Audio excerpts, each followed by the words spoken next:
বন্ধুরা, একটি বেকু গাড়িতে আগুন লেগে যায়। যাওয়ার পরে তার পাশে আরেকটি বেকু ছিল, ওই বেকু দিয়ে তার উপরে পানি দেয়। পানি দেওয়া পরেও আগুন নিয়ন্ত্রণে আসছিল না, তবু চেষ্টা করা হচ্ছিল, কিন্তু কিছুতেই আগুন নিয়ন্ত্রণ আনা যাচ্ছিল না।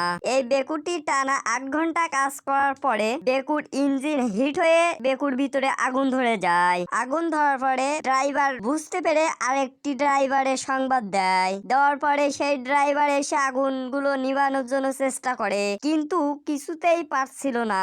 পানি দিয়েই যাচ্ছে কিন্তু কোনো কাজ হচ্ছে না। তো দেখি লাস্ট পর্যন্ত কি হয়। আপনি যদি আমার এই ইউটিউব চ্যানেলে যদি নতুন হয়ে থাকেন, তাহলে ইউটিউব চ্যানেলটি সাবস্ক্রাইব করে অল বাটনটি প্রেস করে দিন, যাতে সবার আগে ভিডিওগুলো পেয়ে যান। তার কিছুক্ষণ পরে আগুনগুলো নিয়ন্ত্রণ নিয়ে আসে। আর ভিডিওটাতে লাইক করুন। সবাই ভালো থাকবেন। ভিডিওটা ছিল আজকের এই পর্যন্ত।